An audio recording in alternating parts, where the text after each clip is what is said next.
야곱이 장자권을 가로챘고 야곱이 축복권을 가로챘습니다. 그래서 뭐가 좋아졌습니까? 그래서 그게 더 큰 축복이 그에게 임했습니까?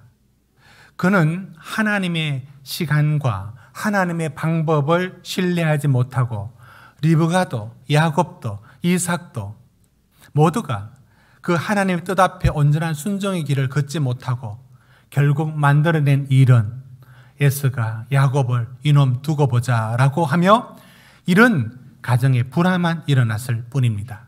그래서 결국 어떻게 됐느냐?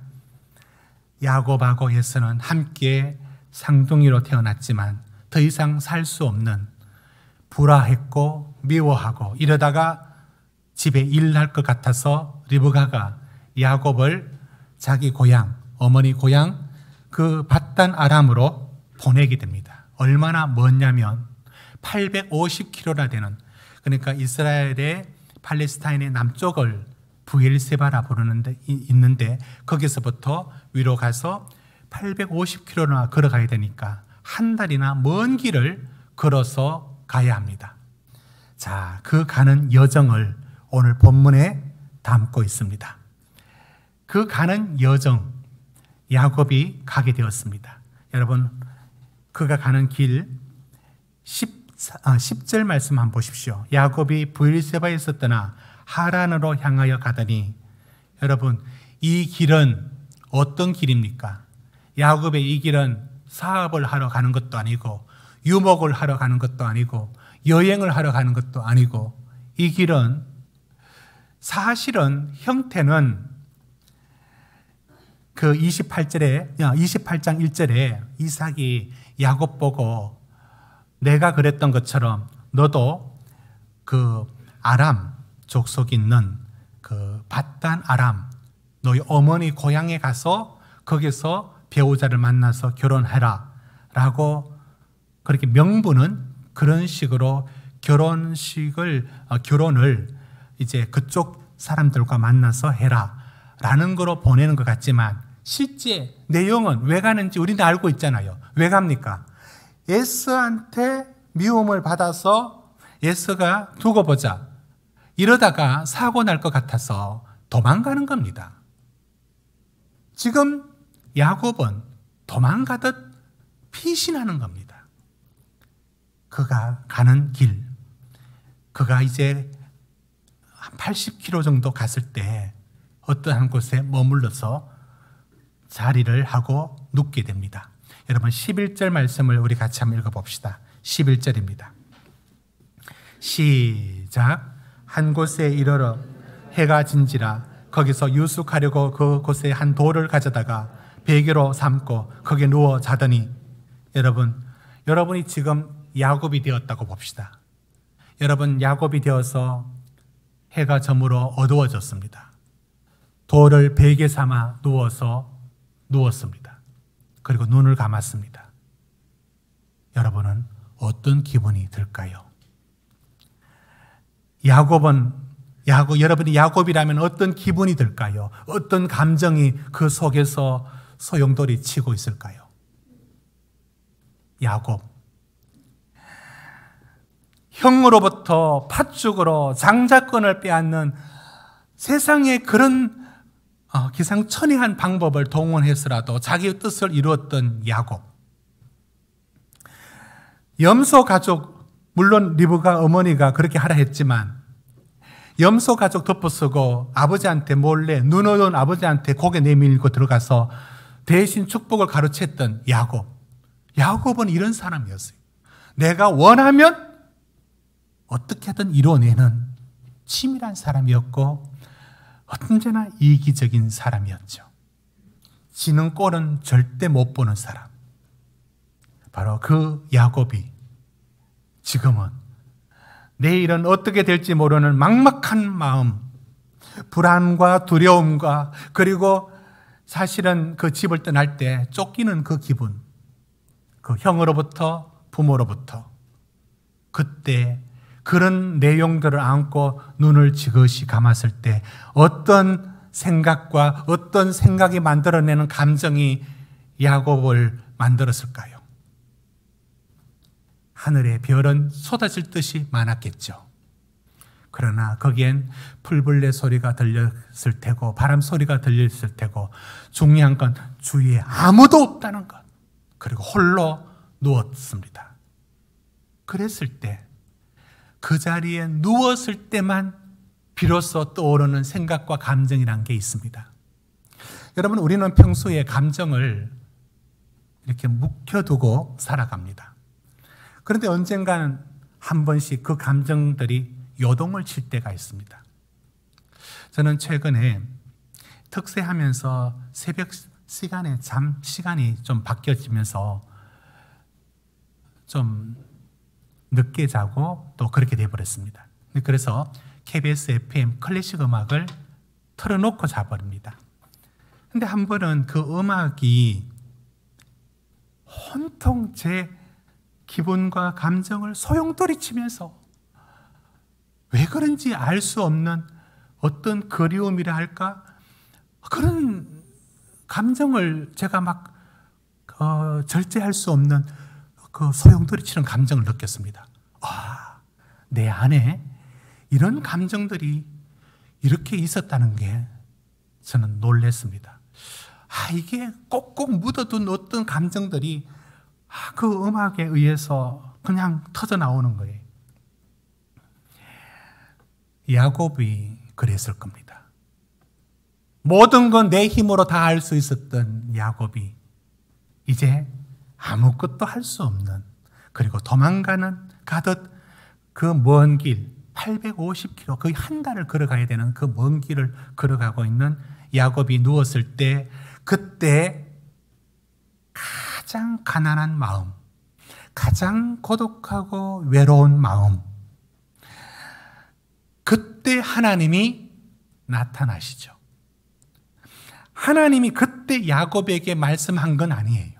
언제나 야곱에게 말씀하지만 야곱은 듣지 않았고 들을 귀가 없었고 들을 마음이 없었고, 그런데 이제 하나님이 말씀할 때가 되었어요.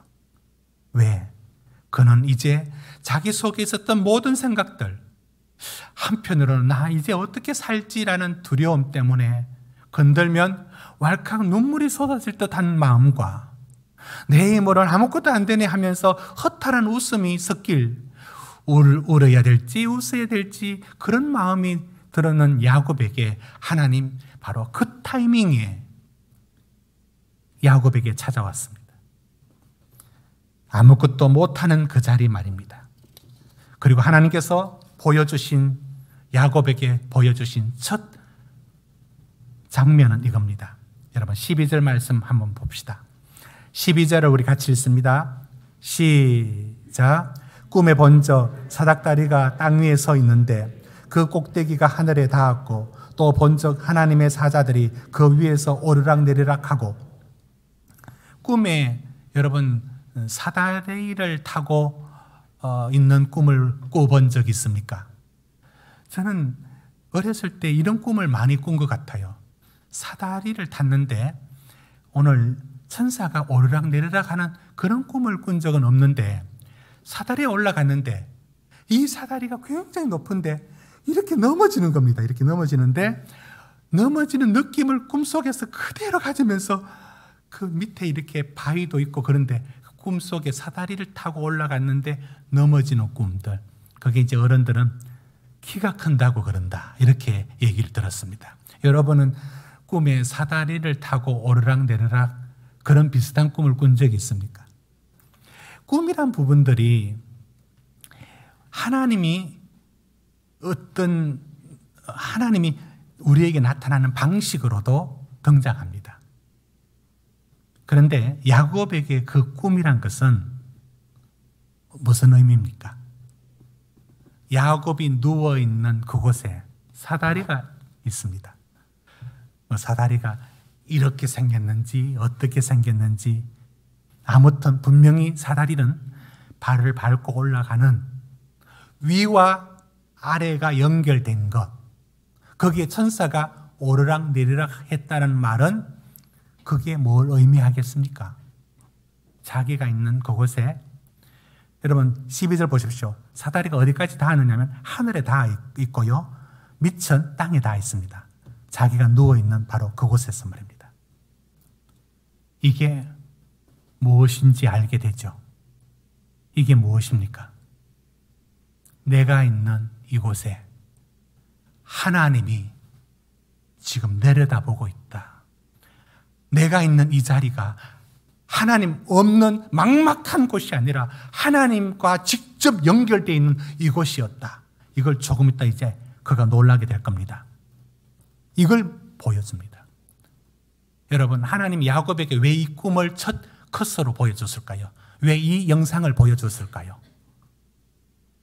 이 영상을 보여준 이유가 있을 겁니다. 너가 있는 그 자리, 너가 있는 바로 이 누워있는 이 자리, 하나님이고 뭐고 나와 아무 상관없는, 여러분 장자권 찾고 축복권 찾아서 어려울 때 하나님 찾을 줄 알았죠. 야곱은 어려워도 하나님을 안 찾습니다. 지금까지는 오히려 하나님이 야곱을 찾아오셨죠. 그런 그에게 첫 영상은 이것이었습니다. 너가 있는 그 자리가 하늘과 잇대어 있다는 사실을 보여준 겁니다. 지금은 영상으로만 봤습니다. 그러니까 환상은 아직 의미가 부여되지 않았습니다. 그게 무슨 의미일까요? 13절부터 그 뜻을 일러줍니다. 13절부터 되어 있습니다. 제가 13절 읽겠습니다. 또 본적 여호와께서 거기에 서서 이러시되 나는 여호와니 너희의 조부의 아브라함의 하나님이요 이삭의 하나님이라. 내가 누워있는 땅을 내가 너와 내 자손에게 주리니. 여러분, 그 다음에 이제 말씀을 주시는 겁니다. 말씀은 이런 겁니다. 내가 누구냐? 내가 여호와다. 이게 야곱이 하나님과의 첫 만남입니다. 하나님이 언제나 먼저 찾아오셨죠. 에덴 동산에서도 언제나 죄지은 인간을 향해서 찾아온 것은 하나님이었습니다. 아담아 내가 어디 있느냐라고 하면서 하나님이 야곱과 숨바꼭질을 하는 게 아니에요. 너가 어디 있느냐로 찾아오시는 구원의 하나님, 결국 그에게 가죽옷을 입히신 하나님이 오늘 야곱에게도 그렇게 축복을 원하면서도 왜 어려울 때 하나님을 찾지 않을까요? 야곱은 그게 인간이라고요. 그러나 하나님이 먼저 찾아오셨습니다. 그리고 하나님 말씀합니다. 자신이 먼저 말을 합니다. 내가 여호와다. 그리고 너 조부 아브라함, 너 아버지 이삭에 믿었던 그 하나님이 내가 여호와 하나님이다라고 당신을 소개합니다. 그리고 말합니다. 너가 있는 이 땅을, 누워있는 이 땅을 너에게 줄 것이다. 그리고 14절 15절에 축복의 말씀을 주시는데요. 여러분 14절은 이런 축복을 아브라함에게 주셨던 동일한 축복을 주십니다. 14절. 여러분 14절 같이 읽읍시다. 시작. 내 자손이 땅의 티끌같이 되어 내가 서쪽과 동쪽과 북쪽과 남쪽으로 퍼져 나갈지며 땅의 모든 족속이 너와 내 자손으로 말미암아 복을 받으리라. 하나님께서 마음껏 야곱에게 복을 주셨습니다. 그리고 그 복을 받을 때까지 변하지 않는 약속을 15절에 주십니다. 어떤 약속을 주셨을까요? 여러분 15절도 같이 읽어봅시다. 시작. 내가 너와 함께 있어 내가 어디로 가든지 너를 지키며 너를 이끌어 이 땅으로 돌아오게 할지라. 내가 내게 허락한 것을 다 이루기까지 너를 떠나지 아니하리라 하신지라. 여러분 그때 하나님이 야곱에게 해주신 약속이 뭐냐면 내가 너와 함께 할 것이다. 어디로 가든지 함께 할 것이다. 또 강조합니다. 떠나지 않겠다. 여러분, 이 하나님의 약속을 야곱은 알아들었을까요? 내가 너와 함께 있겠다라는 이 약속을 야곱이 알아들었다고 생각하십니까? 이 축복이 얼마나 큰 축복인지 야곱은 못 알아듣습니다. 예수께서 제자들에게 말했죠. 내가 죽을 것이다. 십자가에 달려 죽을 것이다. 팔릴 것이다. 그리고 사흘 만에 부활할 것이다. 제자들 아무도 받아들이지 않습니다. 베드로가 말합니다. 항변합니다. 주여, 주님께 그런 일은 일어날 수 없습니다라고 반대하죠. 언제나 못 알아듣습니다. 그게 뭘 의미하는지, 십자가에 죽으신다는 게 뭘 의미하는지 들어도 모르고 부활하신다는 말씀이 들어도 무엇인지 알지 못합니다. 그와 동일한 일이 지금 이 말씀도 마찬가지라고요. 내가 너와 함께 할 것이다라는 약속이 하나님이 야곱에게 주신 약속이라고요. 그런데 이 약속이 얼마나 놀랍고 얼마나 위대한 약속인지를 야곱은 알아채지를 못합니다. 그게 뭔지 그러면 우리는 압니까? 세상 끝날까지 내가 너와 함께 할 것이다라는 이 약속이 하나님이 우리에게 약속을 하셨다고요. 내가 너와 함께 할 것이라는 약속을, 세상 끝날까지 내가 너와 함께 할 것이라는 약속을, 우리도 이 약속을 들었지만 이 약속이 뭔지 모르잖아요. 야곱만 모르는 게 아니다고요. 그 약속을 받았지만 그 약속이 뭔지 모르고 그게 야곱이었습니다. 그러니 받은 축복이 14절 15절에 그 축복이 얼마나 큰지를 모르고 야곱은 이런 서원을 합니다. 그가 받은 서원을, 그가 했던 서원을 먼저 살펴보겠습니다. 여러분 20절부터 22절이 그가 하나님의 축복에 대한 그의 서원입니다. 서원을 20절부터 22절까지 우리 한번 읽을 때 어디에 중점을 두고 읽느냐면 지금 야곱이 어떤 수준에서 하나님께 서원을 하는가, 온전히 하나님을 믿고 하는가, 아니면 어떤 다른 마음이 있는가를 살피는 마음을 갖고 20절부터 22절을 우리 같이 읽어봅시다. 준비 시작. 야곱이 서원하여 이르되 하나님이 나와 함께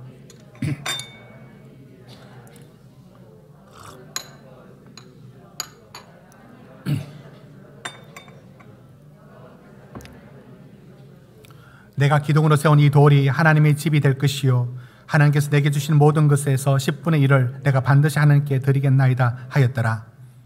여러분 이 20절에서 22절 야곱의 서원을 듣고 야곱이 정말 귀한 믿음을 가졌다라고 느껴집니까? 아니면 상당히 조건적인 기도를 하고 있다고 느껴지십니까? 여러분은 느낌을 한번 보십시오. 여러분 읽었던 대로입니다. 아무리 좋게 봐주려 해도 야곱은 말끝마다 하나님한테 하는 말은 이겁니다. 하나님, 나 잘 먹여주시고 나 확실하게 돌아오게 해주시고 내 옷도 잘 좋은 거 입혀주시고 하면 나는 하나님을 하나님으로 믿겠습니다. 이거 아닙니까? 그러면 하나님 내게 이렇게 하면 이 돌을 갖고 내가 성전을 지어줄 것이고 11조를 드리겠습니다. 여러분, 귀한 믿음 같은데 매번 달려있는 조건이 걸려 있습니다. 만약 하나님이 이러이러하면 내가 이러이러겠다는 겁니다. 그걸 더 노골적으로 얘기하면 하나님 잘하는지 봐가면서 하겠다는 거예요. 하나님 내게 하는 일이 시원찮으면 여기 말을 안 했지만 뭐가 깔려 있습니까? 그러면 나는 하나님께 제대로 못하겠다는 거 아닙니까? 그리고 그거는 언제나 그 기준은 야곱 자기 자신입니다. 자신이라고요. 그러니까 하나님이 아니라 내 기준에서 하나님 당신이 내한테 이렇게 해줘야 되고요. 이렇게 해주면 내가 하나님 이렇게 하겠습니다. 지금 더 심하게 말하면 야곱은 정말 팥죽 갖고 장자권 산 그 버릇을 하나님께도 행세하고 있습니다. 지금 비즈니스 하고 있는 거예요. 비즈니스가 한다는 건 나쁜 의미는 아닌데 하나님 앞에 지금 거래하고 있는 거잖아요. 그런데 이게 야곱은 나쁘다, 이러면 안 된다라는 건 몰라요. 이게 야곱이라고. 야곱은 이게 최선입니다. 이게 잘한다고 하는 게 이겁니다. 이것 이상을 못합니다. 그리고 문제는 이게 잘못인지도 모릅니다. 솔직히 깨놓고 얘기하면 하나님 편에서 유치하고 이기적이고 말도 안 되고, 여러분 14절 15절에 받은 그 은혜와 복에 비하여 그가 서원하는 내용은 언제나 하나님을 향하여 조건적입니다.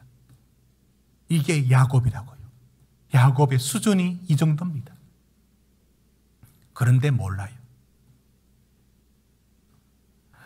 제가 전에 저희 집에 애들한테 오늘 특별한 메뉴를 해주겠다고 했어요. 그래서 짜파게티를 해주겠다 해서 어떻게 했느냐면 전에 했는데 잊어버리고 짜파게티 파는 거 있지 않습니까? 그걸 하나 사고 그 다음에 면을 좋은 걸 골라야 되는데 라면도 그런 게 있는데 면을 칼국수로 해버렸어요. 죄송합니다. 칼국수, 잔치국수를 했습니다. 잔치국수, 가는 잔치국수를. 그래서 비비면 될 줄 알았어요. 그래서 그 잔치국수를 해서 그걸 비벼 놓으니까 여러분 그 맛이 궁금하면 오늘 점심 때 한번 해 드시기 바랍니다. 그게 왜 맛이 안 나죠? 물기가 안 빠져서 짜장이 거기 붙지가 않는 겁니다. 그래서 반 정도 먹을 때까지 애들이 말을 안 하고 그냥 이렇게 억지로 먹더라고요. 그러다가 더 이상 참을 수 없었던지 아빠는 다음부터 절대 하지 말라고 하면서 못 먹겠다고 내려놨습니다. 저는 잘한다고 한 수준이 이게 제가 만들어낸 짜파게티가 이 정도밖에 안 됐습니다.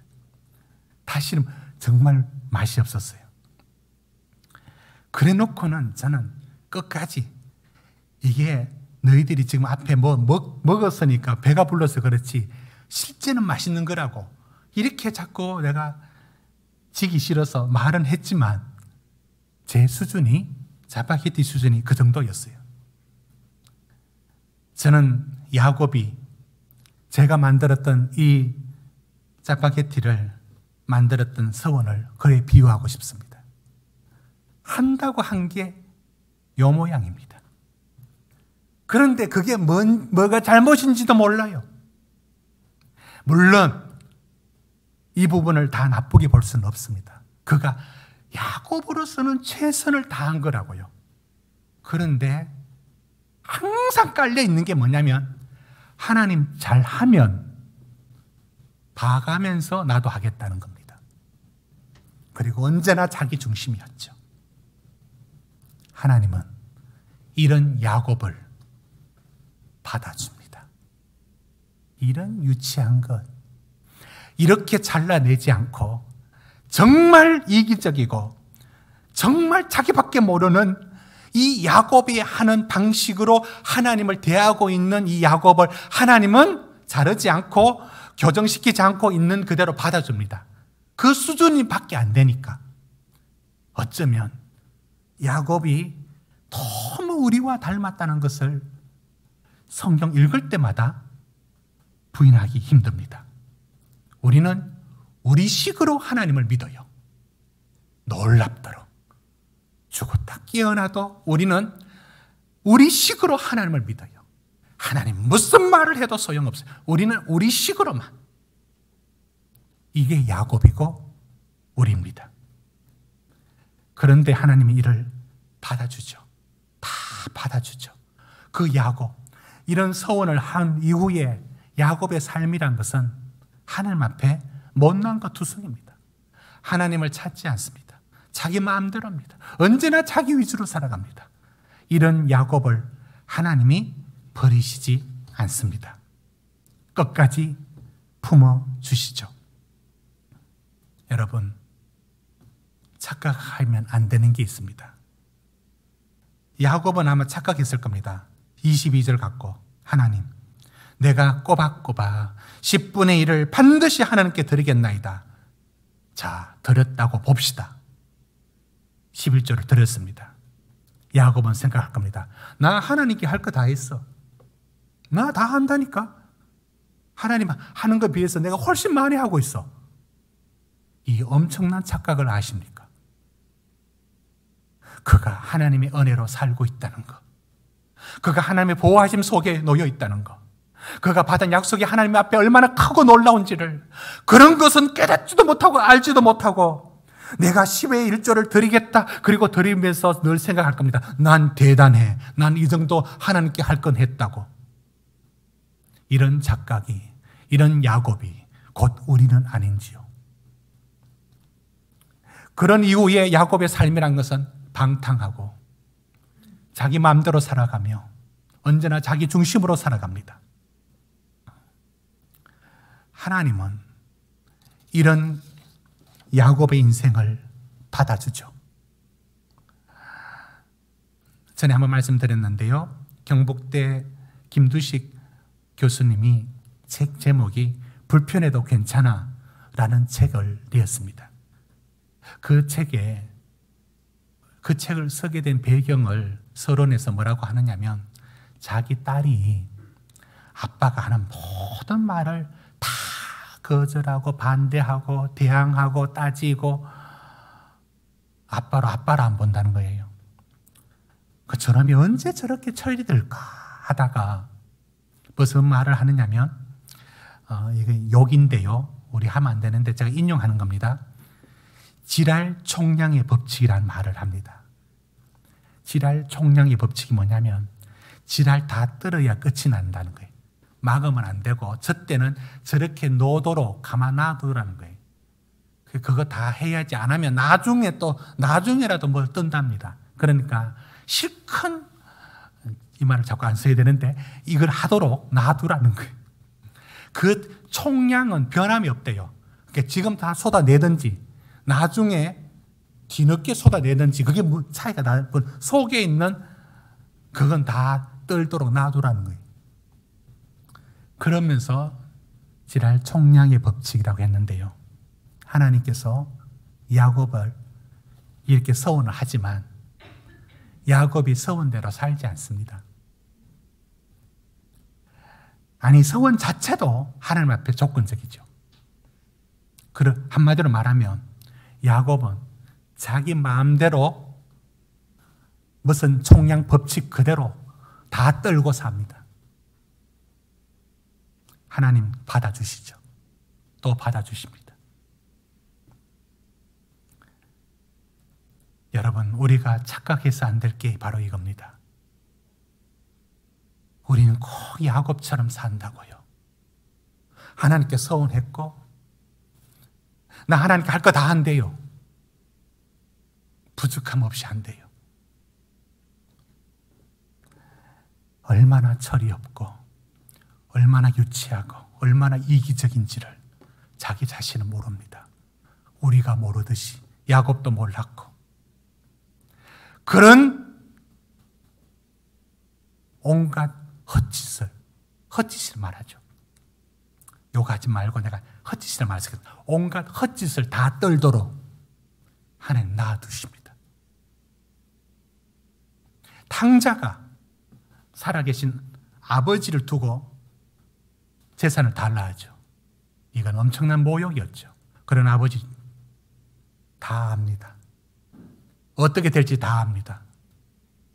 너 이거 가서 몇 달 안 돼서 다 탕진하고 너 쪽박 차고 돌아온다. 봐라. 약속한다. 봐라. 하지 않고 내어줍니다. 누가복음 15장의 탕자의 비유는 그 탕자가 인간의 힘을 말합니다. 원하는 대로 놔둡니다. 하는 대로 놔둡니다. 야곱을 놔두는 것처럼. 쥐엄 열매 먹고 배가 고파 꼬르륵거리면서 그제서야 아버지 앞에 돌아올 때 그 아버지가 한 역할은 이미 기다리고 있었고, 이렇게 말하지 않죠. 너 봐라, 내 말한 대로 봐라. 너 이럴 줄 알았다라고 하지 않죠. 아들아 하고 받아주죠. 하나님의 은혜가 뭔지 아십니까? 우리는 잘난 체하면서 믿어대고 우리는 이 정도면 솔직히 됐다고 생각하잖아요. 그렇게 못나고 얼마나 정말 야가 빠져 있는지 몰라요. 우리가 하나님 앞에 말이에요. 그런 우리를 하나님이 받아줘요. 봐주신다고요. 잘난 구석이 있어서 봐주는 게 아니라고요. 정말 속 열불 터질 정도로 우리가 하나님 앞에 그렇게 못난 존재예요. 구제불능이라는 말을 여러분 어떨 때 사용합니까? 하나님 편에 서보면 우리 자신이 그렇다고요. 그런 우리를 받아주시는 하나님, 끝내 받아주시는 그 하나님 때문에 살고 있다는 것을 끝에 가서도 모르는 게 야곱이고 그게 우리입니다. 그런데 하나님은 내가 너와 함께 할 것이라는 그 약속을 당신은 반드시 지켜냅니다. 오늘 이 말씀은 우리 여러분 16절에서 19절 말씀에서 한 가지 더 중요한 사실을 알게 됩니다. 야곱이 잠을 통해서, 영상을 통해서 하나님을 만났습니다. 자, 그런 후에 그가 알게 되었을 때 지금 했던 놀라운 고백이 있습니다. 저는 이 고백이 우리 성도님들의 삶의 자리에 바로 16절의 고백이 일어나야 된다 봅니다. 우리 16절을 같이 읽습니다. 시작. 야곱이 잠이 깨어 이르되 여호와께서 과연 여기 계시거늘 내가 알지 못하였도다. 여러분 한번 따라해 주시기 바랍니다. 두 번 나누어서 하겠습니다. 여호와께서 과연 여기 계시거늘 내가 알지 못하였도다. 여호와께서 과연 여기 계시거늘 내가 알지 못하였도다. 우리 성도님들이 지금 있는 바로 그 자리, 문제가 아직 해결되지 않는 그 자리, 속상하고 억울한 그 자리, 힘든 그 자리 말이에요. 바로 그 자리가 어떤 자리냐면 이 자리에서도 여호와께서 함께 계시고 있다는 것을 하나님 우리에게 깨닫게 해주시길 원하고 계십니다. 우리는 전능하신 하나님도 알고 전지하신 하나님도 알고 무소부재하신 하나님도 안다라고 말하면서 정작 모르는 것이 무엇이냐면 지금 이 자리, 지금 여러분들의 삶의 자리에 찾아오신 하나님을 못 믿잖아요.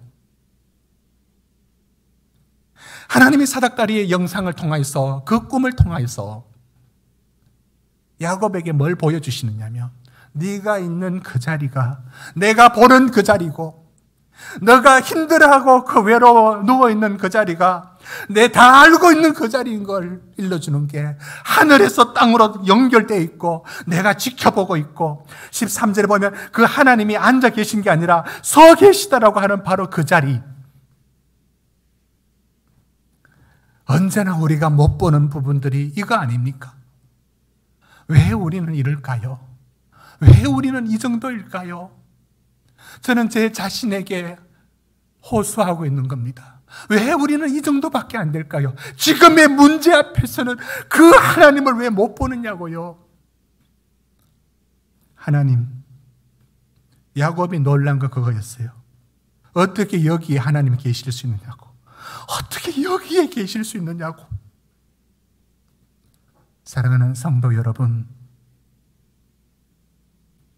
저와 우리 성도님들이 삶의 자리에 어떤 문제든 어떤 무거운 일이든 어떤 힘겨운 일이든 바로 그 자리가 하나님 모르는 외면하는 어떤 섬에 있는 곳이 아니고 그 자리가 하나님이 거기 지금 보고 있는 자리, 하나님이 거기 역사하고 있는 자리인 것을 우리는 늘 잊어버리고 못 보고 살아갑니다. 사랑하는 성도 여러분, 우리가 알아야 될 하나님의 가장 큰 은혜가 무엇이냐면 지금 야곱은 달라진 게 아무것도 없어요. 아직도 먼 길을 가야 하며 그의 미래는 여전히 불안하고 두렵습니다. 그런데 모든 건 달라지기 시작할 겁니다. 마치 19절에 이름 땅 루스가 베델로 바뀌어지듯이 그것은 왜 바뀌어지느냐? 그 땅 이름이 왜 바뀌어지느냐? 모든 게 달라지기 시작합니다. 문제는 그대로 있죠. 아직도 그 문제는 그대로 있죠. 달라진 것은 없죠. 그런데 전혀 다른 시작이 출발된 겁니다. 하나님이 그 자리에 계시기 때문에 그 인생의 길은 이제 달라지기 시작합니다. 단지 어떤 성도는 내가 너와 함께 있을 것이다, 그리고 지금 내 이 삶의 자리에 함께 있다는 것을 느끼며 확인하며 그 임재 안에 있는 성도들이 있는가 하면 끝까지 내가 너와 함께 하리라는 말씀을 추상적인 말로 받아들이고 안 잡히는 말로 받아들이고 사는 성도들이 있을 뿐입니다. 여러분은 무엇을 선택하시겠습니까? 여러분이 갖고 있는 바로 그 현실에, 바로 그 자리에, 그 일을 통하여서 하나님이 일하실 게 있습니다. 바로 거기서 일하시는 하나님, 그 하나님을 만나야 합니다. 그 하나님을 보아야 합니다. 그 하나님이 함께하는, 그 함께한다는 것이 여러분 속에 느껴지게 됩니다. 불행히도 야곱은 전혀 느끼지 못하고 29장을 계속 걸어갑니다. 하나님 또 그를 찾아오는데 7번 찾아오죠. 사랑하는 성도님들에게 오늘 이 말씀으로 저는 도전합니다. 여러분이 있는 삶의 자리, 그 자리가 어떤 자리인지 아십니까? 하늘에서 땅까지 사다리가 연결된 그거와 같이 하나님이 바로 우리가 놓인 그 삶의 그 자리에서도 함께하고 계시는 그 자리, 그 하나님이 이곳에서도 계시도 있다는 것을 여러분이 믿음의 눈으로 보아야 합니다. 그리고 느껴야 합니다. 그리고 그 임재 안에 기도와 말씀으로 붙들고 그 힘으로 하루하루를 승리하며 살아야 합니다. 이것이 우리가 야곱과 달리 다른 삶을 살아가야 되는 길을 우리는 찾아야 합니다. 야곱 같지만 야곱과 다른 길을 주님은 우리에게 원하고 계십니다. 기도하시겠습니다.